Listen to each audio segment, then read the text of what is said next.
3 billion human lives ended on August 29th, 1997. The survivors of the nuclear fire called the war Judgment Day. They lived only to face a new nightmare, the war against the machines.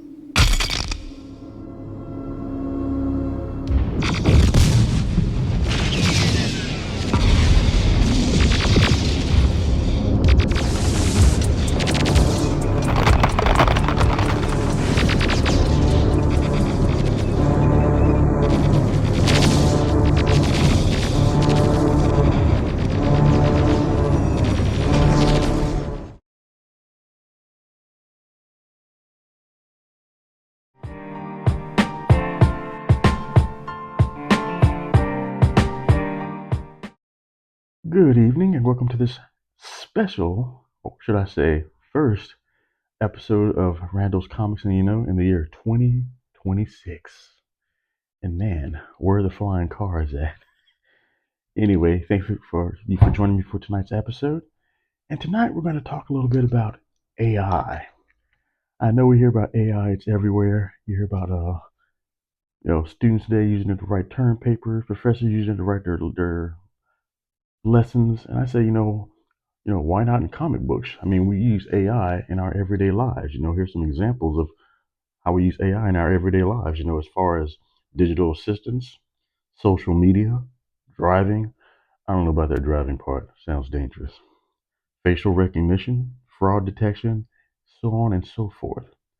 So I figure if we're using AI, and of course it needs to be worked out a bit more, but if we're using AI in these aspects, and it's being applied wherever it can be applied. Why not in the comic field? And it has been applied in the comic field. Let's take a look at some key issues of maybe some particular issues of using AI in the comic book field. Now, as far as key considerations in AI comics, there could be copyright issues. The U.S. Copyright Office has clarified that for a work to be copyrighted, it must be the product of human authorship. This means human creators can copyright the parts of a comic they created, the story, the selection, and arrangement of images, but purely AI generated images may not receive protection. There's also been industry response. Major publishers like Dark Horse Comics, Marvel Comics, and also DC have stated a no AI policy for submissions, emphasizing a commitment to human artists and writers. And there's the creation tools. The process of creating AI comics has become more streamlined, with tools like Adobe Firefly and OpenArt allowing creators to generate images and maintain character consistency across panels, a previous challenge for AI generated art. Now, like I said, it does beg the question, I mean, that there's that human interaction, but like I said, I said, let me give Chat GPT a try and see if it can create a comic book character. So let's take a look at my efforts on creating a comic book character, shall we? Now, hello, Chat GPT. Make a superhero for me. It has spider-like powers. Awesome idea. It says superhero name's Nightweaver. Real name Eli Cross. Origin story. Grew up in foster care after his parents died. Sneaking into a lab. Instead of dying, Eli awakens with extraordinary abilities, powers and abilities. Spider physiology, superhuman strength, web generation, arachnid sense, shadow adaptation, unique techniques, survivor instinct, high pain tolerance, costume, matte black. It even made a costume for me. Matte black suit with deep purple web patterns, large white glowing spider eyes, lightweight armor pads on the shoulders, personality, quiet observer, deeply strong moral code, weaknesses, overuses his powers when emotionally triggered, fear forming close relation, and even made a villain for me, Dr. Silas Vane, who created the shadow spiders and covered up the lab explosion, then the same man who adopted Eli. Anyway, yeah, as you can see from that example there, I don't know. Like I said, that's pretty fleshed out for it gives you the overall framework, and then you kind of have to fill it in if you're a comic book creator. So anyway, let's take a look at some of the comics that I have where AI ran amok, shall we? Stick around.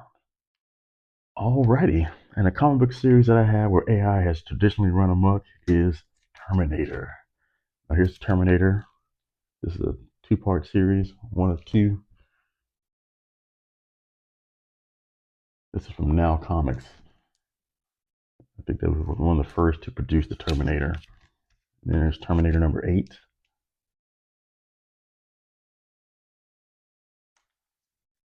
Number 9.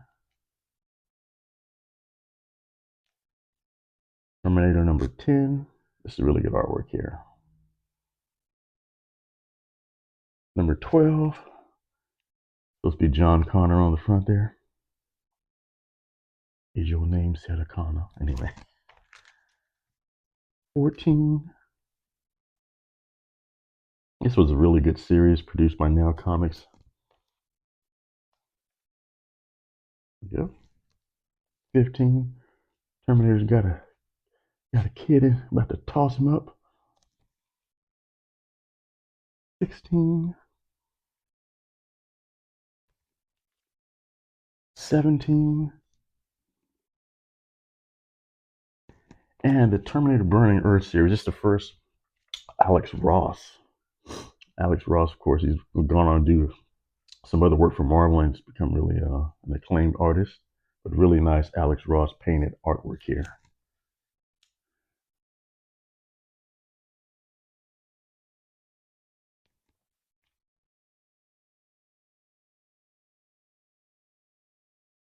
And finally, Terminator the Burning Earth, number 5 of 5.